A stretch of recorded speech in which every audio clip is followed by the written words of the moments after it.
Buen día muchachos, pues este es el video que corresponde a la sesión de el 9 de octubre del 2025, la sesión grabada que comentamos, ¿no?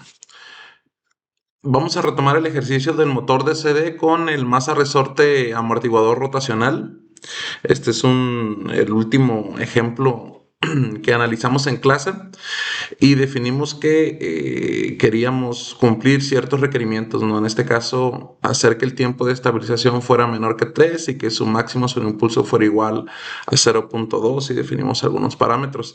También nos dimos cuenta que el problema define una matriz de salida C que no es la identidad. Por lo tanto, no es evidente, no es obvio que podamos recuperar los estados, todos los estados usando las mediciones que nos dan los sensores, que son las salidas.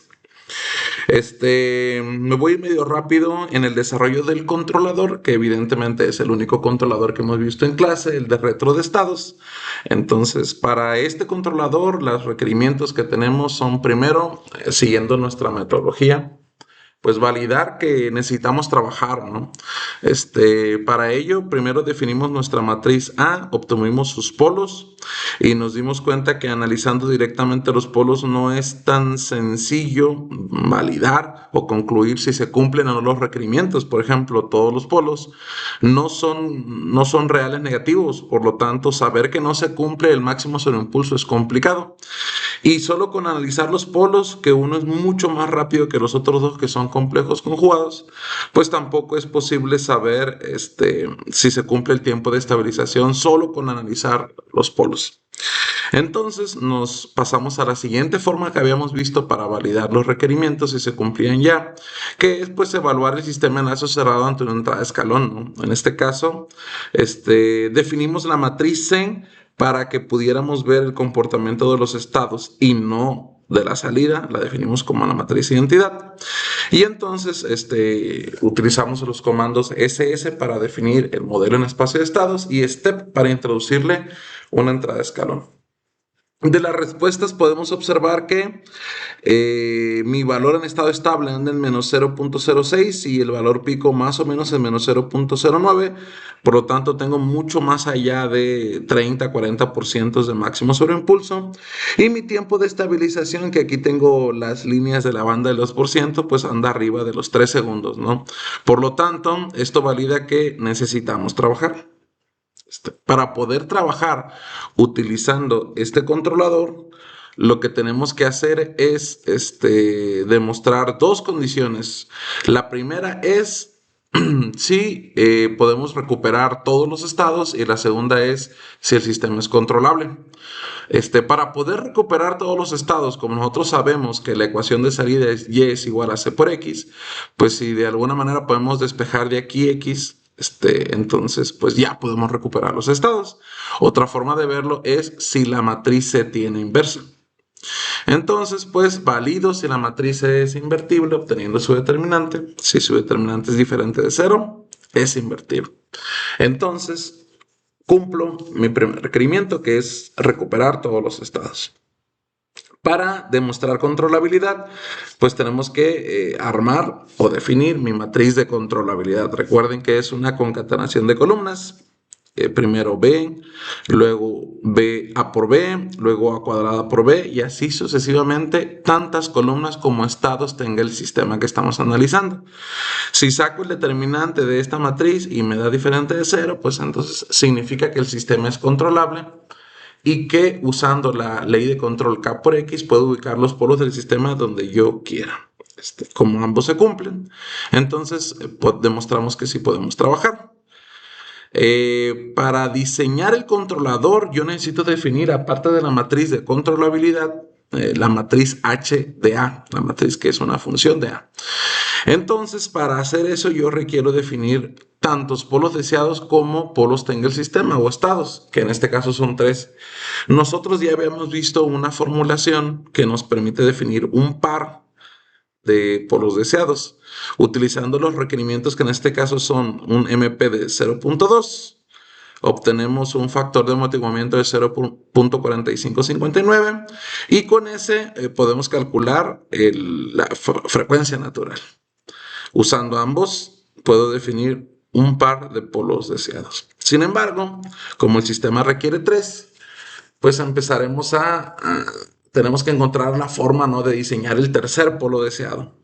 Y lo vamos a hacer en este caso manualmente, ¿no? Porque eso desarrolla mucho más la intuición del efecto que tienen los polos en el comportamiento del sistema en lazo cerrado. Para ello, pues necesito implementar en Simulink. Aquí hay una implementación. En esta implementación se pueden dar cuenta que yo de las salidas, que recuerden que es la única información que yo puedo utilizar en el controlador, porque yo no tengo acceso a los estados, solamente tengo acceso a las salidas.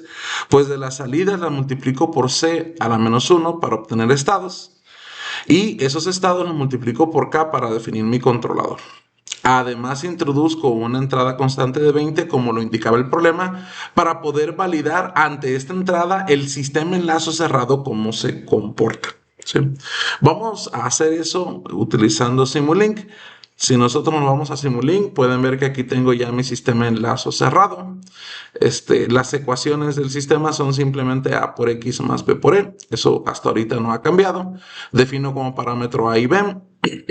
Para saber dónde estoy definiendo los parámetros y cómo y estar seguros que estoy utilizando el sistema que quiero simular, pues recuerden que todos los parámetros los modelamos en el callback, ¿no? Entonces, en el integrador tengo las condiciones iniciales, aquí tengo mi matriz C multiplicada por de manera vectorial, y entonces me voy al callback para ver si en efecto se trata del masa, resorte, amortiguador rotacional, y puedo validar que en efecto son los mismos parámetros. Miren, estos son los de la presentación y estos son los que tengo en el callback.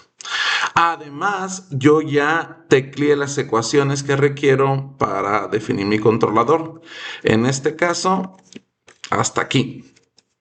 ¿Cuáles son las ecuaciones? Defino HA, ¿sí?, con la fórmula A menos el polo deseado 1 por la identidad, y 3 veces para diferentes polos deseados. Mi matriz de controlabilidad MC, 3 columnas, B, A por B, A cuadrada por B. Y mi matriz de ganancia final de controlador, que es K, ¿sí?, utilizando la formulación que tenemos en las diapositivas. Evidentemente, a mí me hace falta en este sistema diseñar, implementar el controlador, ¿no? Entonces yo tengo dos opciones, no, son las opciones normales. Una es como la tenemos en las diapositivas, que es utilizando bloques. Esto en términos de runtime es mucho más rápido. Pero la otra que voy a explorar aquí son equivalentes, es con una función de MATLAB. Entonces voy a integrar una función de MATLAB. Voy a borrar este de aquí. Esa función de MATLAB generará mi entrada de control. Por lo tanto, lo que sale de la función es U y lo que entra a la función son mis salidas Y. ¿Sí? Yo sé que puedo recuperar X multiplicando por C a la menos 1Y. ¿Sí? Y yo sé que puedo obtener mi matriz de controlabilidad. Ah, ya tengo mi matriz de controlabilidad. Y desde mi callback tengo mi ganancia K. Entonces, mi ley de control U es simple y sencillamente K por X. Para emular el escalón de 20 que tengo en las diapositivas, lo que voy a hacer es solamente sumarle 20 aquí. Yo además de Y requiero K, entonces lo incluyo, guardo, pero recuerden que esa K pues tiene que ser un parámetro, ¿no? Yo aquí tengo abierto el menú que me indica todas las variables que se relacionan con mi función de MATLAB. Pero recuerden que ustedes lo pueden abrir con menú function, edit data, y les aparece esta ventanita de acá. Para que no me defina como una entrada física en el bloque, lo defino como un parámetro para que lo busque en el workspace. Dado que yo ya lo tengo definido en el callback, no habrá ningún problema. Todo esto es equivalente a tener todo esto de acá. ¿Sí? Pueden usar el que más les guste, ¿no? Vuelvo acá, yo ya tengo mi controlador. Controlador. en una función de MATLAB y aquí solamente introduzco las salidas, que no se les va a olvidar, es la única información que nosotros podemos usar. ¿Sí? Ahora valido si mis estados cumplen o no el comportamiento que yo quiero. Ojo, recuerden que en el callback yo no tengo definidos los polos deseados, los puedo usar. Por lo tanto, para que en el callback utilice los polos deseados, yo los tengo que definir como un vector de 3 elementos. ¿Sí? Y para poder modificarlos rápidamente y no tener que abrir el callback cada vez que lo modifique, lo voy a hacer en el workspace de MATLAB.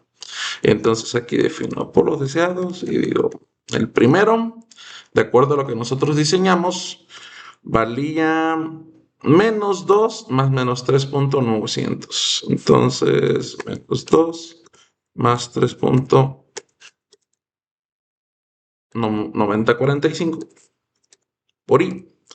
El otro es su complejo conjugado. Y el tercero es el que no sabemos cómo definir.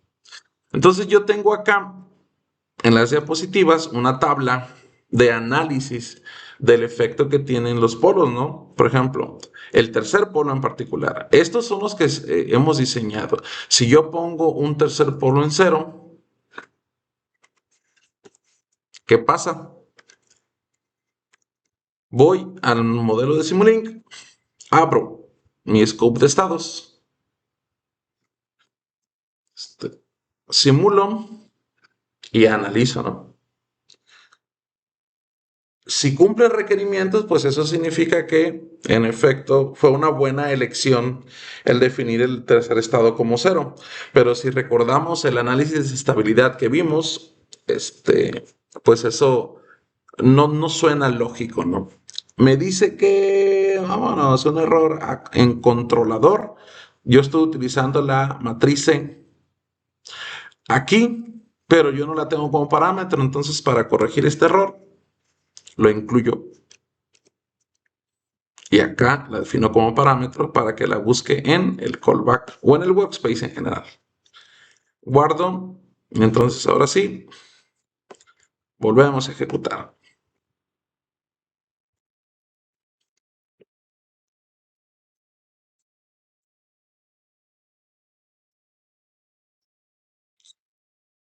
Les comentaba que, de acuerdo al análisis de estabilidad que nosotros vimos, no tenía mucho sentido que el tercer polo en 0 sea una buena solución, dado que eso hace al sistema marginalmente estable. Y recuerden que ese tipo de sistemas, para algunas entradas, se comportan como estables y para otras como inestables, ¿no? Entonces, normalmente ya están en el límite de la estabilidad, por eso su nombre, no son marginalmente estables. Entonces, validemos si en efecto se cumple, pues podemos ver que no. ¿Sí? Voy a quitar los cursores y puedo ver que el primer estado diverge, es inestable, a pesar del tercer estado también, y el segundo estado se comporta con una velocidad constante.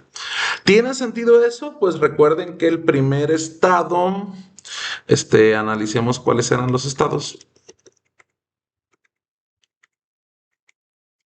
de nuestro sistema original. Es la posición angular, el segundo es la velocidad angular y el tercero es nuestra corriente. Si yo mantengo constante, como está aquí en mi gráfica, la velocidad angular, pues entonces la posición angular pues va creciendo, porque ante una velocidad constante, pues la posición angular va creciendo constantemente.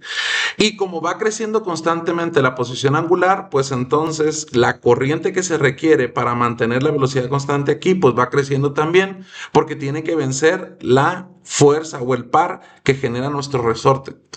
¿Sí? Y recuerden que entre más se mueve, más oposición genera el par y por lo tanto el resorte, por lo tanto más corriente se requiere. No va a llegar un momento en que esto sea totalmente inestable. Esto valida que en efecto el tercer polo en 0 no es una buena idea. Pues analicemos las otras opciones. Aquí nuestra ganancia, ¿cómo podemos imprimir nuestra ganancia? Saberla, se actualizan en el workspace de MATLAB nuestros valores. Por lo tanto, antes no teníamos nada y ahora tenemos todos estos parámetros. Esta de aquí corresponderá a nuestra ganancia de control.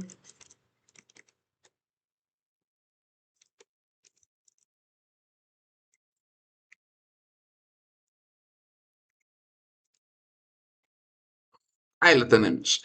Nuestro tiempo de estabilización es infinito porque pues nunca se estabiliza en realidad. Nuestro máximo sobreimpulso pues también es infinito porque realmente no se estabiliza. Y como comentario pondré no cumple requerimientos. Y una carita triste. La ley de control máxima, ¿cómo la podemos sacar? Ah, pues podemos graficar la ley de control, ¿cierto? Entonces nos vamos a ir a nuestro. Esta de aquí es la ley de control. Voy a poner un scope que tome mi ley de control.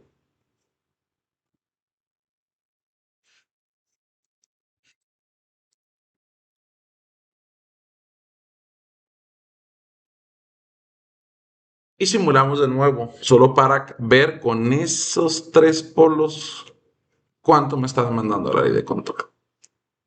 Podemos ver que en efecto diverge, porque como habíamos analizado antes, crece la corriente requerida, crecerá el voltaje que el controlador demande para mantener mi velocidad constante y mi posición creciendo sin límite. Entonces, esta también es, vamos a copiar y pegar este de aquí,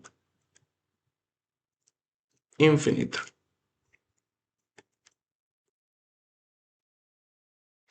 Voy a repetir ese análisis para todos los polos que tenga que experimentar. Por ejemplo, en el siguiente caso, pues yo tengo un polo en 2. Si lo analizo de la misma manera acá, poner un polo en 2, pues no suena sensato porque haría el sistema inestable. Lo voy a validar. Entonces yo digo, no, quiero ahora un polo deseado cuyo tercer polo esté en 2 positivo. Vengo aquí, simulo. Me doy cuenta que en efecto el sistema se desestabiliza. Y también la ley de control, pues es totalmente infinita. Por lo tanto, todo esto se replica igual. Me permitirá eso muy bien. Y aquí voy a pegar las ganancias, solamente para fines de comparación.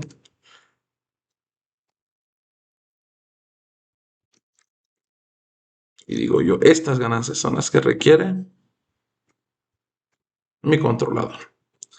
¿Qué tal si ahora en vez de 2 agarro la parte real de los polos que diseñé y la pego aquí? Esto hace medio lógica, ¿no? ¿Por qué? Pues si la parte real determina la estabilización y la parte imaginaria el máximo sobreimpulso, pues a lo mejor si replico solamente la parte real para cumplir el tiempo de estabilización y que el sistema siga siendo estable, podré cumplir requerimientos, ¿no?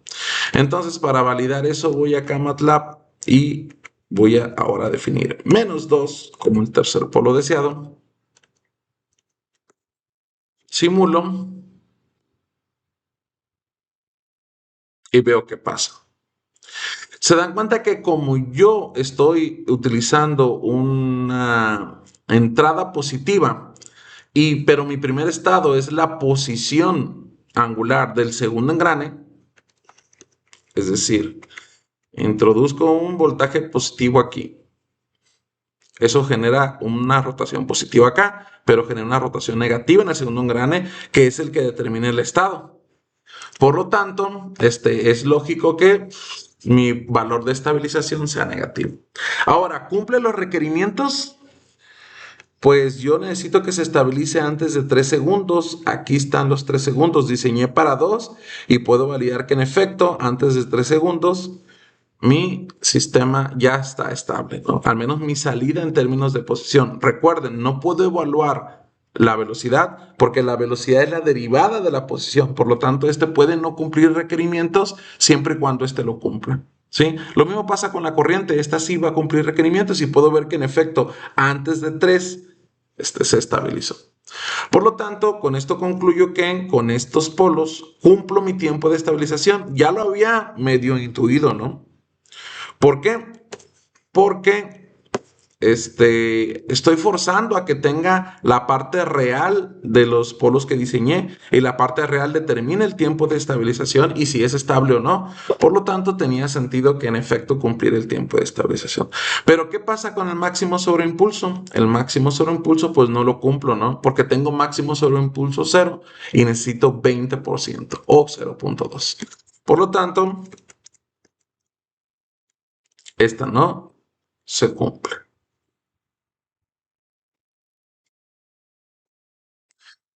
¿Cuánto es mi ganancia de control en este caso?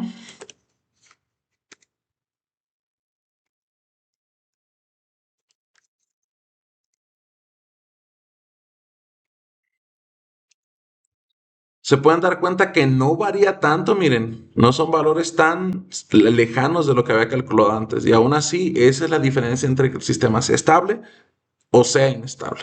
Es muy difícil, para eso los pego aquí, analizar los valores directamente y decir, esto va a estabilizar o no estabilizar el sistema. Se puede, por supuesto, pero requiere mucho, mucho conocimiento de la planta y del controlador. Evidentemente, esto tampoco cumple todos los requerimientos, aunque ya vamos avanzando porque empezamos a cumplir uno. No cumple todos los requerimientos. Calculo mi ley de control máxima y subimos desde 0 hasta como 30 y podemos verlo directamente con pip, 37,115. Entonces vamos a poner 37,115. Ok, seguimos entonces. Mi otra es, pues si yo, por lógica, ¿no? Si con -2 logré cumplir el tiempo de estabilización, pero no el máximo sobreimpulso, significa que a lo mejor este polo no es tan rápido como para que su respuesta no se refleje a la salida. A eso se le conoce como polo dominante. Los polos dominantes son los que están más cercanos o que tienen una magnitud más cercana a 0, porque son los más lentos y por lo tanto su respuesta dura más en el tiempo. Su transitorio afecta al transitorio global. Para hacer que no afecte a estos, yo necesito hacer a por lo menos 10 veces más rápido que estos. Entonces voy a probar primero con un valor de -20, es decir, 10 veces la parte real. ¿Sí? Evidentemente es más rápido que por lo tanto ya va a permitir que estos dominen la respuesta del sistema, dado que el tercero, su efecto desaparecerá rápido. Vamos a ver si esto que acabo de decir tiene sentido, tiene lógica, y entonces propondré ahora un tercer polo en -20. Voy a simular.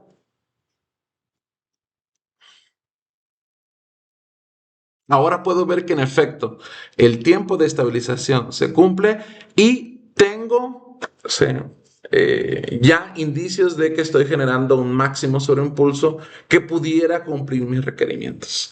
Evidentemente mi tiempo de estabilización se cumple, por lo tanto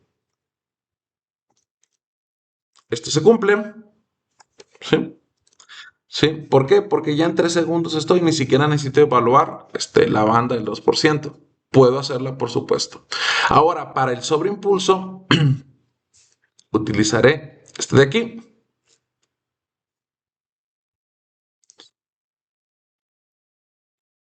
y voy a seleccionar el primer estado. La salida del multiplexor, la primera salida. Mi valor en estado estable es de -222,69. Entonces lo necesito para calcular el máximo sobreimpulso. ¿Sí? Y digo, mi valor de salida en estado estable es -222,69.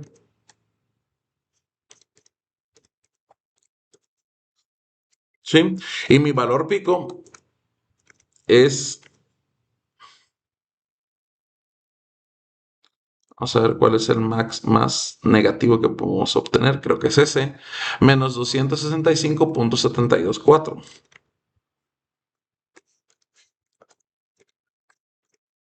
¿Sí? Y eso me da que mi máximo sobreimpulso es exactamente a mi valor en estado estable menos mi valor pico. Estoy solamente aplicando la fórmula del máximo sobre impulso entre mi valor en estado estable menos mi valor inicial, que en este caso es 0. Por lo tanto, ponerlo o no ponerlo, pues es la misma historia, ya que el valor inicial es 0. ¿Sí? Entonces lo calculo y fíjense cómo tengo un valor del 20% casi. Creo que lo puse al revés. Valor pico menos valor en estado estable. Perfecto, para calcular el lóbulo. Y ahora sí me da positivo. Yo tengo un máximo sobre impulso de 0.1932 y mi requerimiento lo pide de 0.2. ¿Dónde está mi requerimiento? De 0.2. Estoy muy cerca, ahora estoy muy cerca de cumplirlo. Si yo sigo analizando la respuesta, puedo ver que estoy cerquísimas, pero muy cerquísimas de cumplirlo, pero todavía no lo cumplo. Entonces lo que tengo que reportar es, en vez de feliz y triste, pues voy a reportar un me. ¿Sí? Todavía no lo cumplo. Estamos cerca. ¿Sí? ¿Cuál es mi ganancia de control? La puedo recuperar de nuevo de acá. ¿Sí? Copio y pego. De nuevo, valores bastante similares, diría yo. Difícil de analizar directamente de la ganancia. Y mi máxima ley de control, pues ahora ya se redujo un montón. Miren, estamos en la máxima será acá, que es 3.900 aproximadamente. Entonces voy a poner 3.900. ¿Sí? Es curioso, ¿sí?, analizar que se requiere más energía para forzar un polo en -2, el tercer polo, que energía para forzar uno en -20. ¿Sí? ¿Por qué será eso? Si estuviera en el salón les preguntaran, ¿no? ¿Por qué será eso? A ver, Héctor, sí, el clásico. Paulina, los sospechosos comunes. Como aquí estamos en el video, pues yo y mis amigos imaginarios tendrán que responder esto. ¿Por qué pasan? Pues fíjense cómo no tiene que ver en hacer más rápido o más lento la respuesta deseada, sino en cómo originalmente de rápido eran los polos. Como mis polos originales, si los voy a analizar, ¡pap!, se dan cuenta que estos son más o menos de los mismos de los deseados, solamente cambia la parte imaginaria con la parte real y así. En magnitud no están tan lejos, pero este es el que marca esa diferencia que acabo de analizar. Como el primer polo, ¿sí?, o uno de los polos es sumamente rápido, pero yo estoy diseñando que el tercer polo esté en -20 y en -2, primero en -2, pues eso significa que estoy forzando al sistema a ser más lento de lo que naturalmente es. Eso, por supuesto, requiere mucha más energía que es dejarlo ser, ¿sí? Por lo tanto, forzarlo a ir lento en -2 requiere más energía que forzarlo a ir más lento, pero solamente a -20. Con esa lógica, si yo pongo -200 o -300, entre más me acerque a la dinámica natural del sistema, menos energía necesitaré para forzar esa respuesta, ¿sí? El sistema es muy rápido, yo lo quiero lento, tengo que gastar energía. Lo mismo pasaría al revés. Si el sistema es lento y yo lo quiero rápido, tengo que gastar energía. Y eso es importante en diseño de control porque recuerden que esto es energía que estás necesitando para forzar cierta respuesta. Y la energía normalmente no es a libre demanda, no es infinita, no tienes toda la energía a tu disposición, tienes un límite. Entonces cuando diseñen controladores se tienen que fijar en esto para saber si será posible implementar una vida real. Es mucho más factible conseguir 3.900 volts en un instante que 37.115. ¿Sí?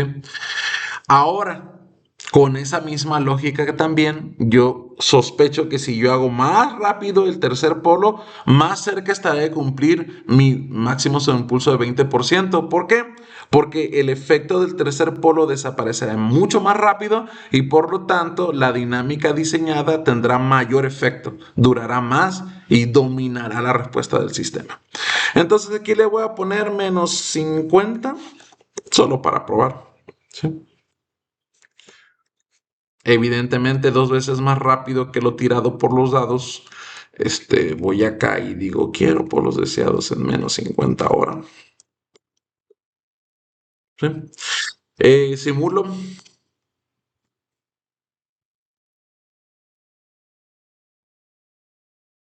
Por supuesto, el máximo sobreimpulso quedó exactamente igual.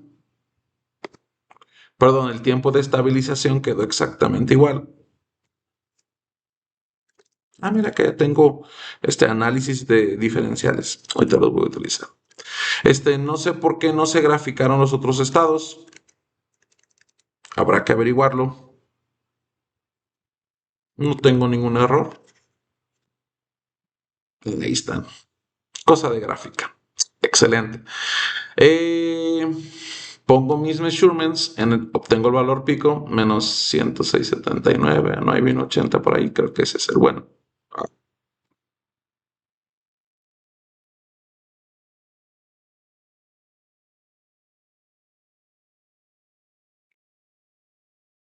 -180 y -106,82 creo que había generado uno ahorita. Vamos a usar ese. Y entonces el valor en estado estable es -180,61. 22. Y el miento, este es el valor pico. Y el valor en estado estable es,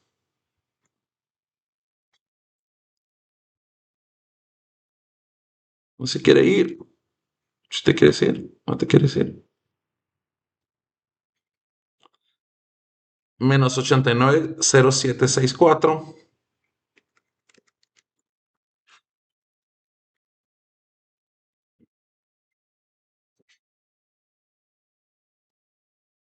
Calculo mi máximo sobre impulso. Antes estaba en 10,1932. Y ahora, ¿por qué lo obtuve así? No tengo ni la menor idea. Voy a validar de nuevo. Mi valor pico está en -106,79. Ese es el problema. 106,823. Y mi valor en estado estable, -89,0764. Calculo mi máximo cero impulso y ahora puedo ver que estoy muchísimo más cerca. Esto es mucho más parecido a 0,2 que lo que tenía antes, que era 0,1932. ¿Estoy satisfecho? Pues sí. Yo creo que con esto podemos dar por terminado el diseño. Puedo decir que con estos polos sí cumplo los requerimientos. No hay mucha variación entre estos requerimientos, que casi ya los cumplía, y estos de acá. Sin embargo, ¿qué tanta tolerancia debes de tener en cumplir el máximo cero impulso, el tiempo de estabilización? Dependerá del contexto del problema. Para lo que nosotros hagamos, trataremos de cumplirlo lo más que podamos. Cumplimos requerimientos ahora sí, nuestra ganancia de control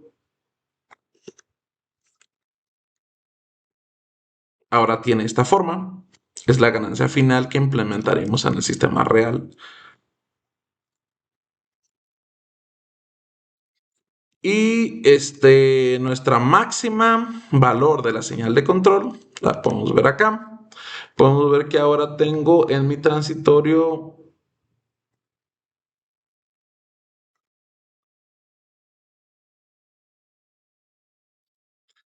1729,4.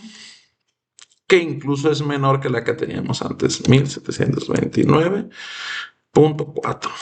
¿Sí?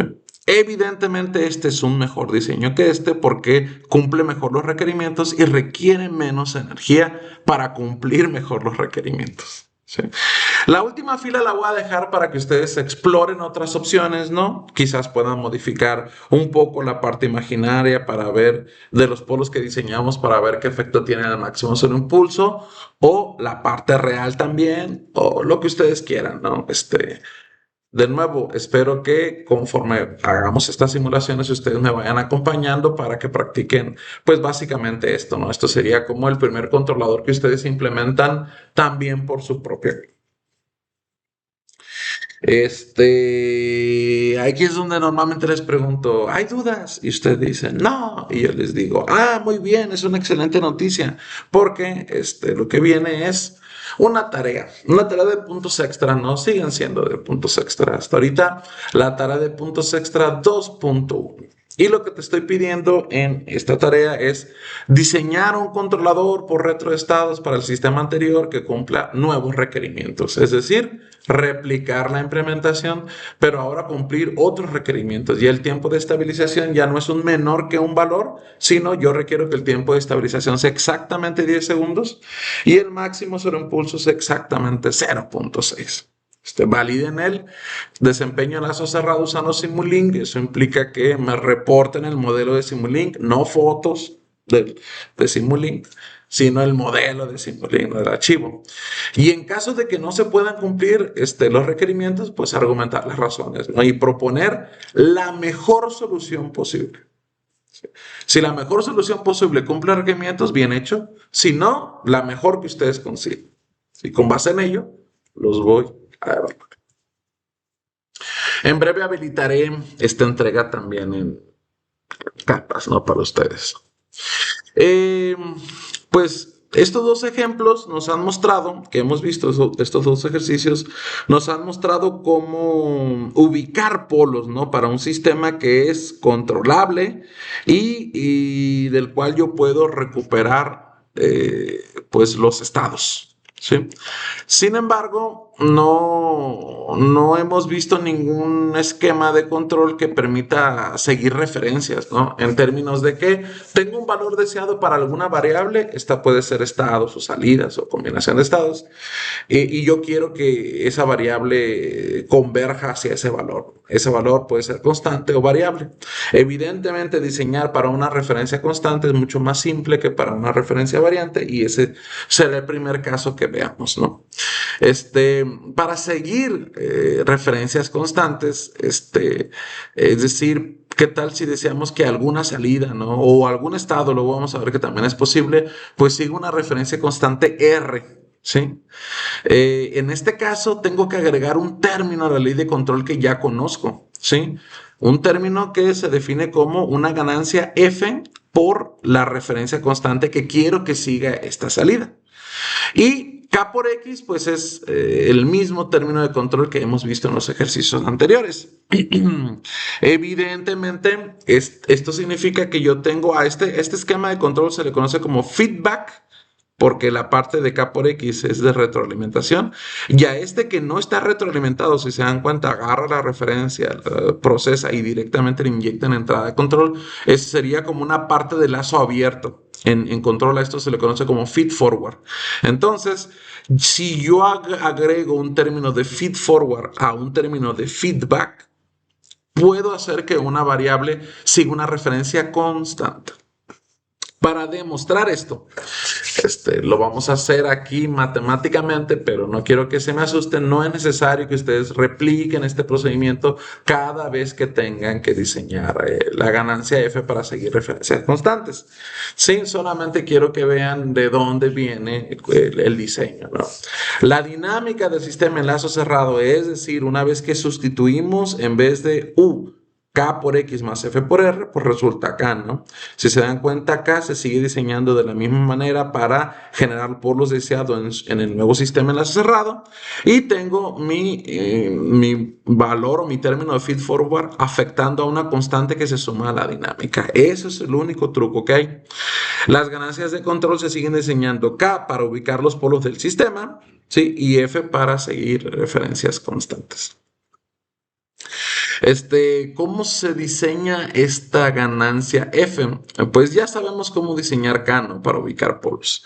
Para diseñar F y que Y sé que es la salida que quiero controlar, si una referencia constante R, pues lo que tengo que hacer es transformar a Laplace. Sí, este es un método de control bastante clásico, ¿no? De los primeros, cuando la función de transferencia y el dominio de Laplace era la herramienta común para diseñar el controlador.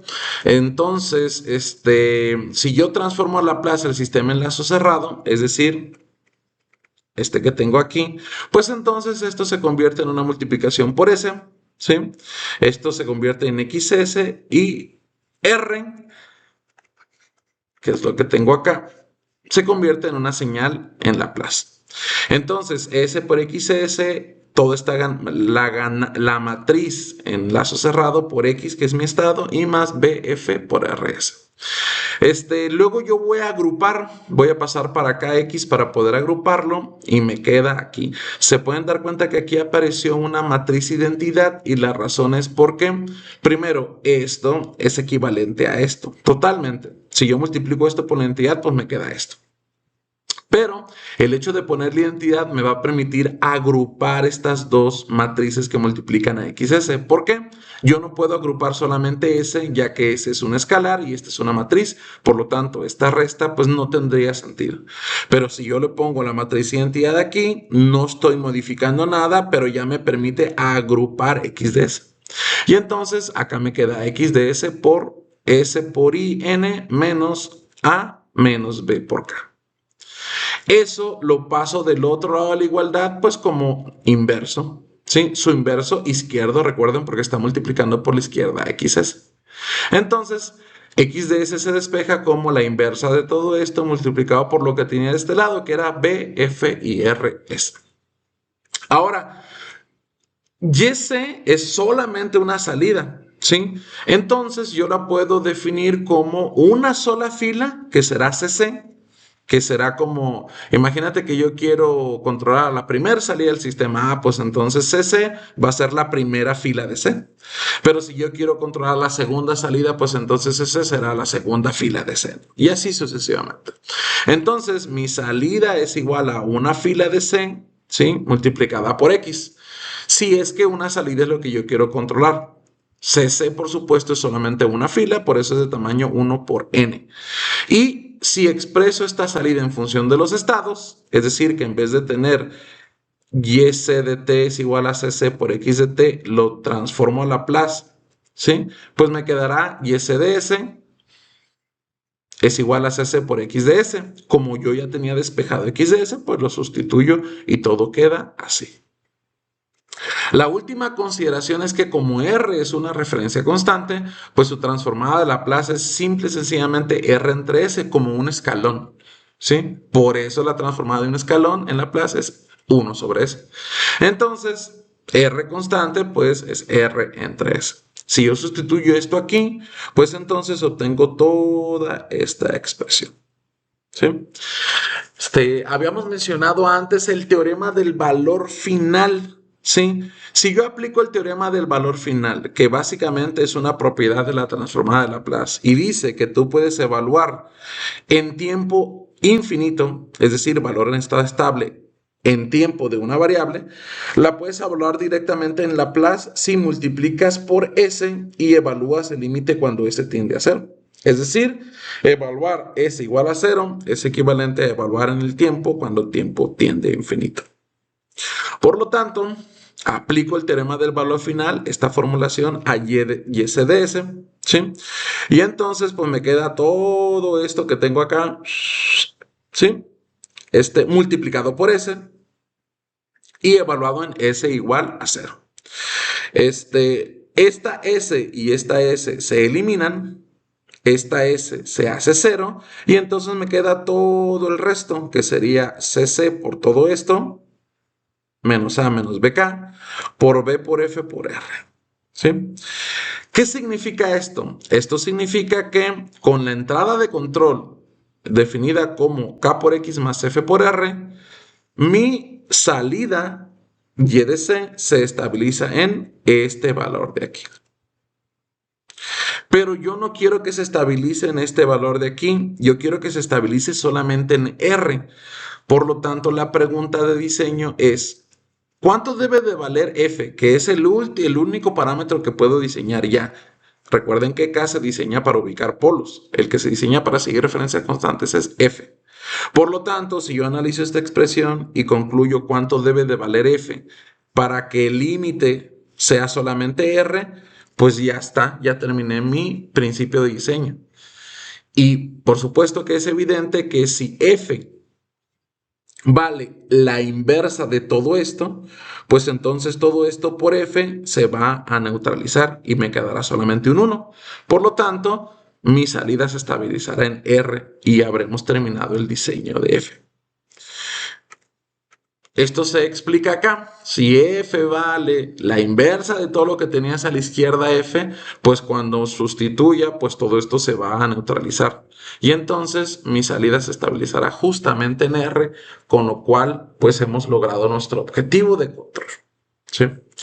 De nuevo, les explico la matemática detrás de este diseño, no porque la vayan a requerir durante el curso. Es por supuesto muy bueno que sepan de dónde viene y también que tengan claro pues que los conceptos utilizados para diseñar algo tan poderoso como un controlador feed-forward, pues son muy sencillos, ¿no? Es transformada de Laplace, un poco de álgebra, tener claro qué quiero diseñar, aplicar el teorema de valor final, que es una propiedad de la transformada de Laplace, y se acabó. No es complicado. Ok, seguimos entonces. Esto termina mi diseño. Pero pues yo necesito validar si el diseño funciona. Y para validar si el diseño funciona o no, pues voy a reciclar mi problema anterior. ¿Sí? ¿Cómo aplicaría yo en el problema anterior mi nuevo conocimiento, mi nuevo controlador? Pues muy sencillo, miren, cambié un poquito los requerimientos. Los requerimientos de estabilización, es decir, de polos, de diseño de polos, quedaron igual. Tiempo de estabilización menor a 3 segundos, máximo cero impulso igual a 0.2. Pero ahora digo que quiero que la salida 1 del sistema, no el estado 1, ojo, la salida 1, se estabilice en R igual a 0.2. ¿Sí? Mi primer salida era posición angular, entonces lo que estoy diciendo es diseño un controlador que genere un voltaje que haga que rote esto, pero que cuando rote el segundo engrane en engranes secundarios rote solamente 0.2 radianes y ahí se quede. Sí, ese es el controlador que quiero diseñar. Los parámetros son los mismos y la matriz de salida es exactamente los mismos. Como solución, pues podemos ver que los requerimientos de tiempo de estabilización y máximo cero impulso pues son exactamente los mismos que el ejercicio pasado. Por lo tanto, puedo reutilizar el diseño de K. K lo voy a dejar exactamente igual. Si yo me voy a MATLAB, perdón, a Simulink, pues eso significará que el diseño que tengo aquí en mi callback pues queda exactamente igual, ¿no? El diseño de K. Ahora lo que tengo que agregar es el diseño de F. Y para diseñar F, una vez que yo ya diseñé K, pues tengo que utilizar la fórmula que vi anteriormente. Aquí la tengo, miren. F es igual a todo esto a la menos 1, por lo tanto voy a poner todo eso a la menos 1. Y CC, tengo que definir una CC, es decir, la fila que especifica la salida que quiero controlar. Como la salida que quiero controlar YC es exactamente la primera salida Y1, pues entonces CC es la primera fila de C.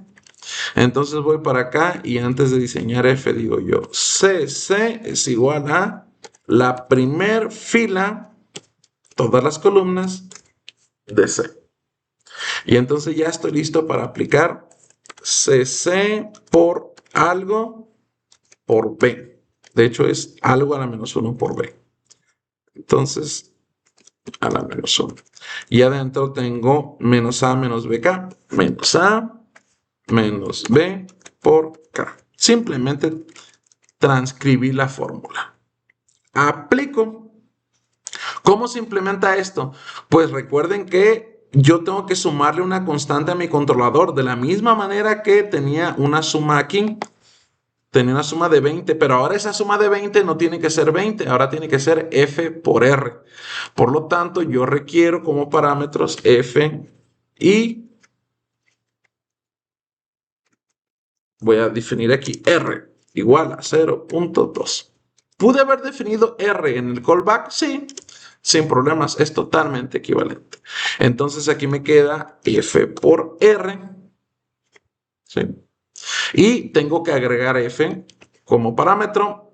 Vengo acá y le digo, f es un parámetro. Búscalo en el workspace de MATLAB y Simulink. Guardo, me regreso y entonces tengo mi nueva ley de control. ¿Sí? Recuerden, es posible implementar en Simulink de esta manera también, como lo tengo acá en el eje en diapositivas. Ay, creo que estaba acá abajo. Así, en vez de poner aquí 20, pues yo pondría una R constante que multiplique una ganancia F, una ganancia como esta, pero ahora esa ganancia sería F.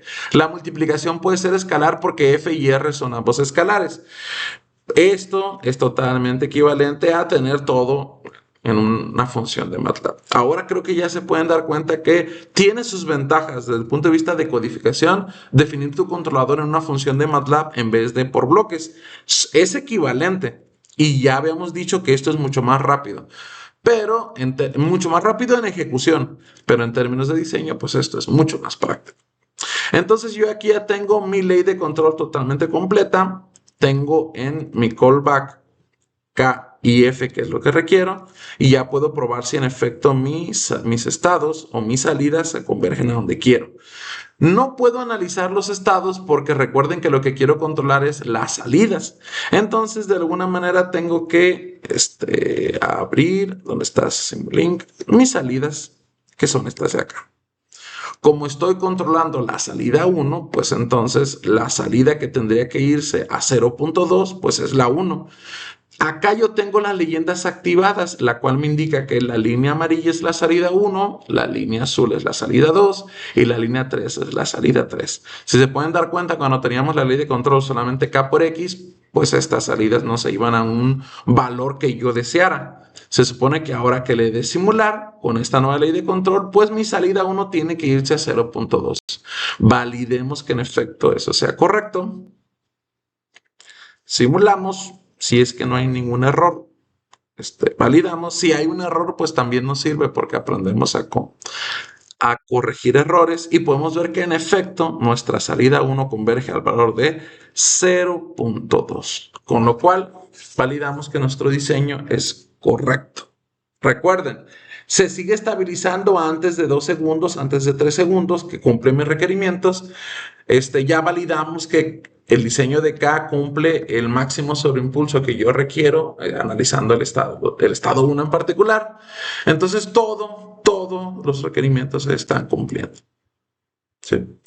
Espero que haya quedado claro. Si no, de nuevo, replíquenlo, modifíquenlo para que generen dudas y luego me consultan todas sus dudas.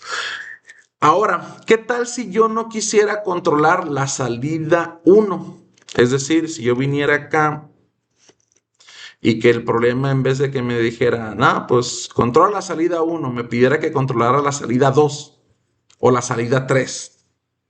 Pues es tan sencillo como modificar CC. ¿Se acuerdan de CC que definía la salida que querías controlar? En vez de definirla como la primera fila de C, de la matriz de salidas, pues elegiría la segunda o la tercera. Validemos si esto es posible.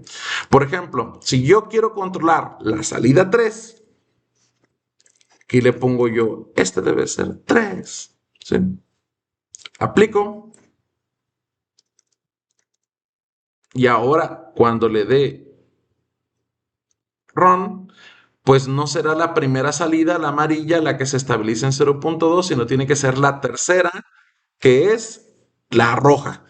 Y puedo validar que en efecto se estabiliza en 0.2. Perdón, la tercera se estabiliza en 0.2.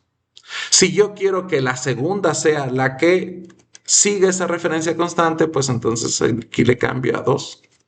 Elijo la segunda salida. Aplico.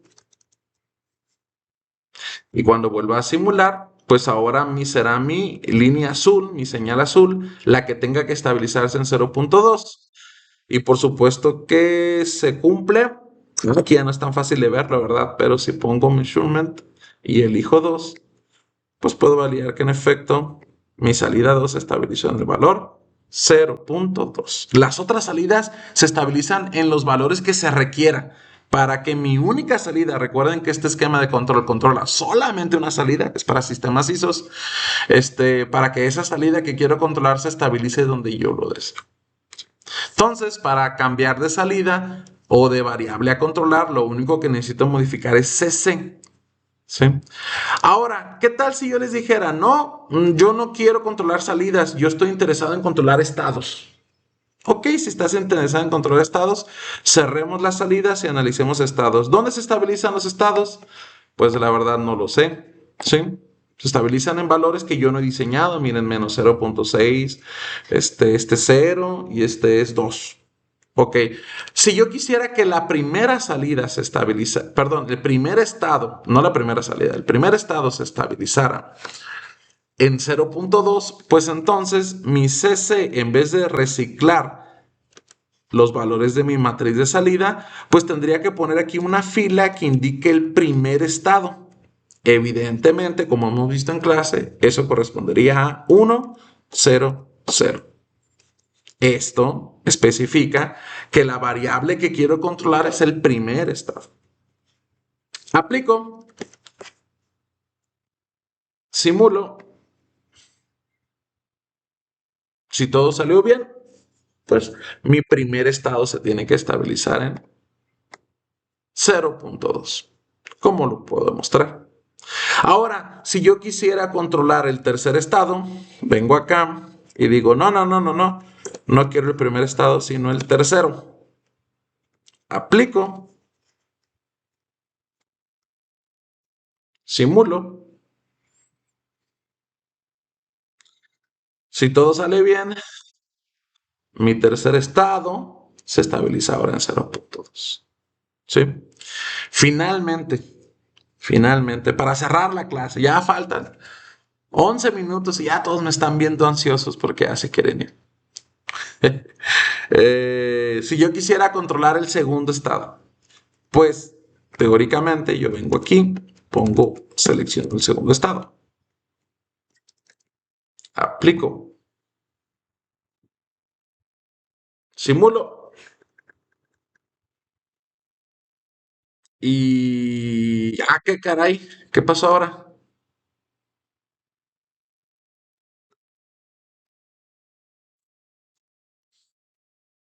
¿Qué pasó? ¿Qué pasó? Parece que no tengo gráficas.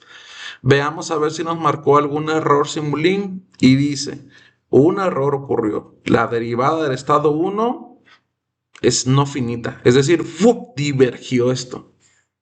Caray, ¿por qué pasó eso? Solamente con elegir el segundo estado. La respuesta es sencilla. Recuerden que el segundo estado corresponde a la velocidad angular. Y como ya habíamos visto anteriormente, si nosotros queremos, si nosotros queremos controlar la velocidad angular, que esta velocidad angular tenga un valor constante, en este caso de 0.2, pues entonces esto va a seguir girando con una velocidad constante, esto va a seguir girando para acá, y el resorte, entre más gire esto, más par se opondrá al del motor, al del generado por el motor. Por lo tanto, requerirá más voltaje y por lo tanto, uno de los estados y la entrada tendrá que ser infinita. Por lo tanto, mi ley de control está divergiendo. De nuevo, ¿por qué? Se necesita un voltaje infinito para mantener una velocidad constante en este engrane, ya que una velocidad constante implica que esto esté a velocidad constante y entre más rota, más par de oposición se genera en el resorte. ¿sí? Es un fenómeno que ya hemos venido analizando. Por lo tanto, no todo es teórico en el diseño del controlador. Si tú eliges, si tú eliges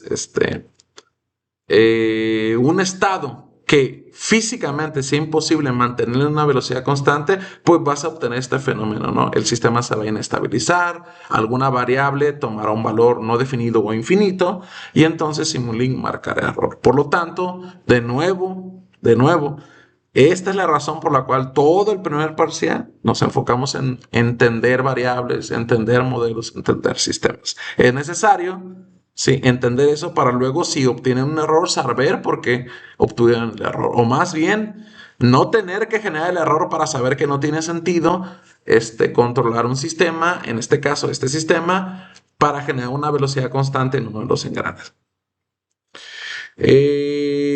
Voy a pegar voy a copiar y pegar este controlador que tenemos por acá